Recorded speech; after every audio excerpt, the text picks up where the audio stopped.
Perampokan disertai pemerkosaan terjadi di Deli Serdang, Sumatera Utara. Para pelaku ditangkap polisi, satu diantaranya ditembak di bagian kaki karena melawan petugas. Komplotan perampok sekaligus pemerkosa ditangkap anggota Satreskrim Polresta Deli Serdang, Sumatera Utara. Para pelaku sebelumnya merampok sepasang kekasih warga Tanjung Morawa, Deli Serdang, Sumatera Utara bulan Mei lalu. Tak hanya membawa kabur sepeda motor dan ponsel, pelaku juga memperkosa korban. Korban kemudian ditinggalkan di Jalan SM Raja Lintas Medan Lubuk Pakam. Korban kemudian melapor ke Satreskrim Polresta Deli Serdang. Para pelaku ditangkap di tempat terpisah dan salah satu pelaku ditembak polisi karena melawan saat penangkapan. Salah satu pelaku merupakan residivis 3 kasus yang sama dan baru saja bebas dari penjara. Sementara pengendara sepeda motor masih dalam pengejaran polisi. Dari Deli Serdang, Sumatera Utara, Amiruddin iNews melaporkan.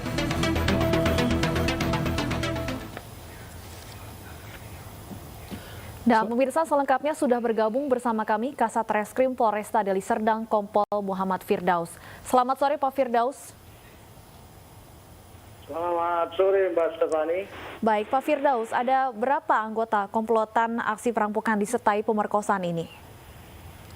Ya, kami dari Satreskrim Polresta Deli Serdang berhasil melakukan pengungkapan terhadap kasus pencurian, tindak pidana pencurian dan kekerasan, disertai dengan pencabulan. Berawal dari kronologis, korban saat itu berpacaran dengan kekasihnya di suatu tempat perkebunan, tepatnya di Desa Semerah, Kecamatan Tanjung Morawa. Saat itu korban dan kekasihnya sempat berhubungan intim dan tidak lama kemudian tersangka datang memergoki korban dan kekasihnya. Saat itu korban dan kekasihnya ketakutan dan mengikuti apa perintah atau kemauan dari tersangka. Saat itu tersangka sepeda motor dan membawa kekasihnya dengan alasan mau pergi ke pos security terdekat. Itu alibi dari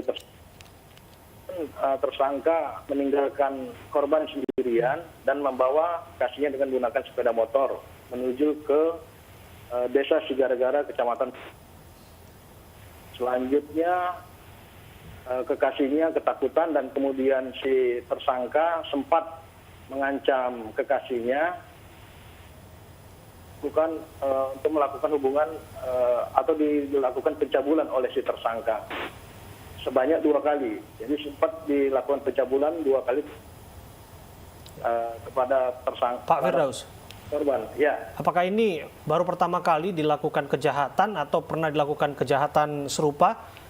Bisa dijelaskan peran keempat tersangka ini, Pak? Iya, terima kasih. Untuk peran tersangka, jelas dia melakukan kekerasan dan tersangka sudah 3 kali melakukan tindak pidana. Yang pertama tahun 2008, yang kemudian yang ketiga tahun 2014. Jadi ini merupakan residivis, Mas. Demikian. Pak Firdaus, salah satu pelaku terpaksa ditembak kakinya karena berusaha melawan dari informasi yang kami terima. Apa yang terjadi Pak pada saat penangkapan pelaku? Halo. Pak Firdaus, bisa mendengar suara kami, Pak? Pak Firdaus? Halo. Iya, iya. Iya, nampaknya ada gangguan komunikasi. Bisa berbicara dengan kami secara langsung ya, Pak ya? Bisa. Oke, Pak, soal bahwa penangkapan pelaku disertai dengan tindakan tegas terukur melalui tembakan petugas ke kaki pelaku, apa yang terjadi, Pak? Ya, kami melakukan penangkapan terhadap tersangka. Kemudian pada saat kami melakukan penangkapan, tersangka berupaya melakukan perlawanan terhadap petugas, sehingga petugas memberikan tindakan tegas dan terukur, yaitu melakukan penembakan terhadap kakinya. Sehingga tersangka tidak melawan lagi. Demikian, Mas. Baik, Pak Firdaus, untuk ancaman hukuman kepada keempat pelaku. Ya, untuk tersangka sesuai dengan pasal 365 KUHP, yaitu tindak pidana pencurian dengan kekerasan, diancam dengan pidana penjara 12 tahun. Demikian, Mbak. Baik, terima kasih Kompol Muhammad Firdaus, Kasat Reskrim Polresta Deli Serdang atas informasinya. Terima kasih Pak Firdaus.